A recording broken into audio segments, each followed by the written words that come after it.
London से birthday मनाने आए पति को मारकर ड्रम में भर देने वाली पत्नी। शादी के 14 दिन बाद ही सुपारी देकर पति की हत्या कराने वाली पत्नी। हनीमून में ही पति को मरवा देने वाली पत्नी। पति की नौकरी पाने के लिए उसका गला घोंट देने वाली पत्नी। कोर्ट की सहायता से पति को आत्महत्या के लिए विवश करने वाली पत्नी।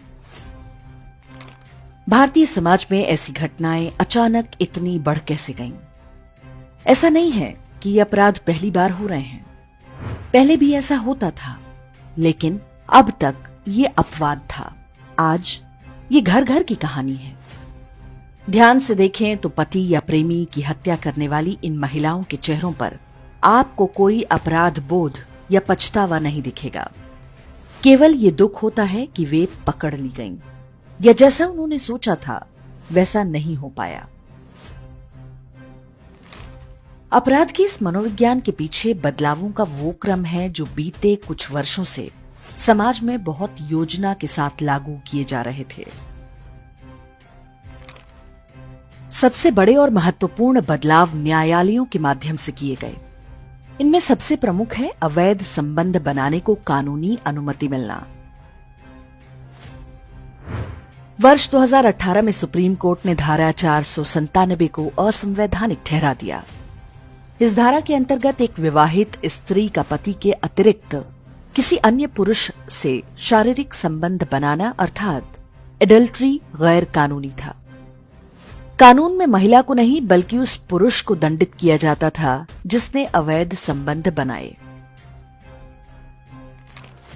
इटली में रहने वाले भारतीय मूल के एक ईसाई जोसेफ शाइन ने अपने वकील के माध्यम से याचिका डालकर धारा 497 को चुनौती दी। सुप्रीम कोर्ट की संवैधानिक पीठ ने इसके आधार पर धारा 497 को पूरी तरह समाप्त कर दिया। हालांकि एडल्ट्री को तलाक के लिए आधार के रूप में बनाए रखा। सर्वोच्च न्यायालय के इस एक निर्णय के बाद तो मानो फ्लड गेट ही खुल गया। अदालतों ने ऐसे निर्णय सुनाने आरंभ किए जो भारतीय समाज के लिए कल्पना से भी परे थे।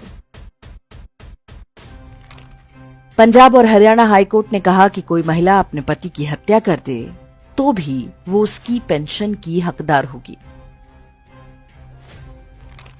दिल्ली, पटना समेत कई उच्च न्यायालयों ने निर्णय दिया कि यदि कोई महिला कभी कभार अवैध संबंध बनाती है तो उसके आधार पर पति तलाक नहीं मांग सकता, लेकिन उसे पत्नी को गुजारा भत्ता यानी मेंटेनेंस देना पड़ेगा। मध्य प्रदेश हाईकोर्ट ने एक कदम आगे बढ़ते हुए कहा कि कोई महिला चाहे अपने पति के साथ क्रूरता या कभी कभार अन्य पुरुषों के साथ रिश्ते बनाए तो ये कोई अपराध नहीं, पति को उसे मेंटेनेंस देना ही पड़ेगा। पंजाब हरियाणा हाईकोर्ट ने एक विकलांग व्यक्ति को आदेश दिया कि तलाक के बदले वो अपनी पत्नी को 25 लाख रुपए दे, जबकि ये सिद्ध हो चुका था कि पत्नी उसे बुरी तरह मारा पीटा करती थी। बॉम्बे हाईकोर्ट ने आदेश दिया कि पति भिखारी या अपंग ही क्यों ना हो, उसे पत्नी को गुजारा भत्ता देना ही होगा। मध्य प्रदेश हाईकोर्ट ने लिव इन रिलेशनशिप में भी लड़के के लिए मेंटेनेंस देना जरूरी कर दिया। सुप्रीम कोर्ट ने आदेश दिया कि यदि पत्नी किसी और के बच्चे को जन्म देती है तो भी पति उसका डीएनए टेस्ट नहीं करा सकता, लेकिन पति को उस अवैध बच्चे का पालन पोषण करना होगा और अपनी संपत्ति में अधिकार भी देना होगा। कुल मिलाकर न्यायपालिका ने महिलाओं को जब चाहे विवाह के बाहर अवैध संबंध बनाने की छूट दे दी। ऐसा करते वे यदि पकड़ी जाएं और तलाक की नौबत आ जाए तब भी पति की संपत्ति और गुजारा भत्ते पर उनका अधिकार बना रहेगा। इन निर्णयों ने आपराधिक मानसिकता वाले परिवारों और महिलाओं को खुली कानूनी छूट दे दी। उन्होंने इसे ब्लैकमेल करने का हथियार बना लिया। धारा 497 हटाकर अवैध संबंधों की छूट देने के सुप्रीम कोर्ट के निर्णय के साथ ही अचानक ऐसे टीवी सीरियल्स, फिल्म्स और वेब सीरीज की बाढ़ आ गई जिनमें महिला को अपने पति या प्रेमी की हत्या करते या उस पर हिंसा करते दिखाया जाने लगा।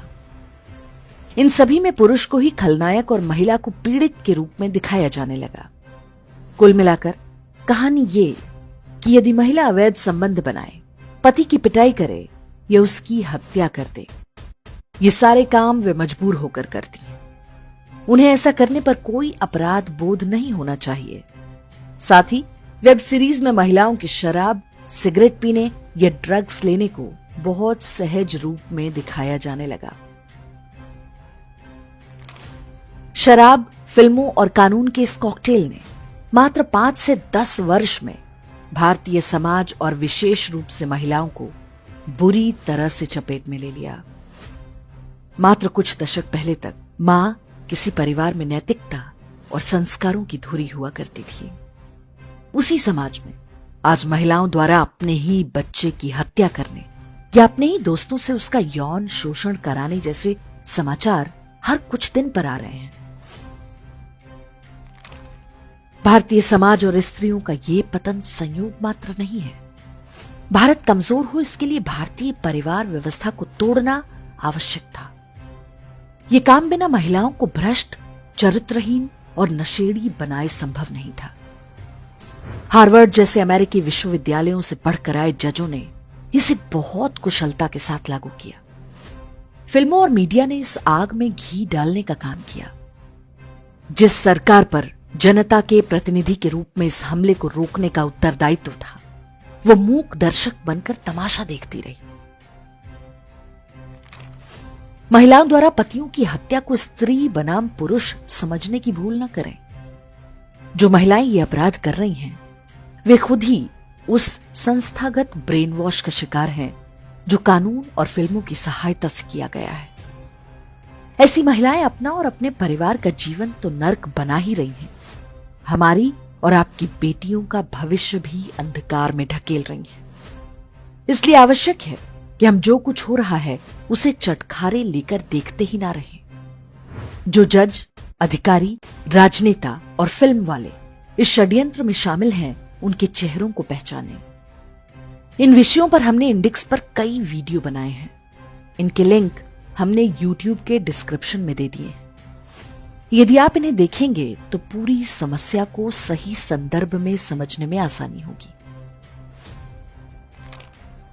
मीडिया आज जिन चेहरों को खलनायक बनाकर दिखा रहा है, उन्हें वास्तव में उसी ने पैदा किया है।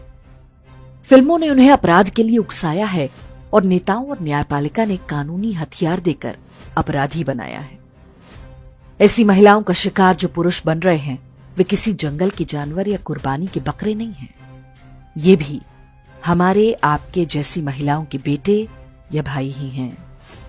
ऐसे में हम और आप क्या कर सकते हैं? फेमिनिज्म की आड़ में न्यायपालिका के आदेशों का खुलकर विरोध करें, उनके विरोध में बोलें और लिखें। अवैध संबंध या अडल्ट्री की छूट देने वाले सुप्रीम कोर्ट के निर्णय पर पुनर्विचार की मांग करें। महिला सुरक्षा की आड़ में बनाए गए 498A और घरेलू हिंसा कानूनों को जेंडर न्यूट्रल बनाने की मांग करें। फिल्मों, सीरियल्स और वेब सीरीज के माध्यम से परिवार तोड़ने और नशाखोरी को बढ़ावा देने वाले कंटेंट पर रोक की मांग करें। स्कूली पाठ्यक्रम में नैतिक शिक्षा और सदाचार को दोबारा जोड़ा जाए। अपने समाज और परिवार को हम ऐसे जजों, नेताओं और अधिकारियों के भरोसे नहीं छोड़ सकते जिनकी निष्ठा भारत से अधिक अमेरिकी संस्थानों में है। हमें उनके विरुद्ध बोलना ही होगा। आज यदि हम चुप हैं तो एक दिन ये आग हम सभी को अपनी चपेट में ले लेगी।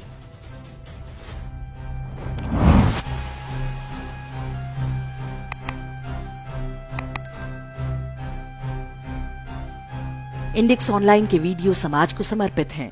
आप इनको डाउनलोड करके जैसे चाहे वैसे प्रयोग कर सकते हैं। चाहे तो आप हमारे टेलीग्राम चैनल से जुड़ सकते हैं। वहां सारे नए पुराने वीडियो आपको मिल जाएंगे। हमारे सोशल मीडिया लिंक हर वीडियो के डिस्क्रिप्शन में होते हैं। हमारा एकमात्र उद्देश्य हिंदू समाज को जागृत और एकजुट करना है। इसमें सहभागी बने। धन्यवाद।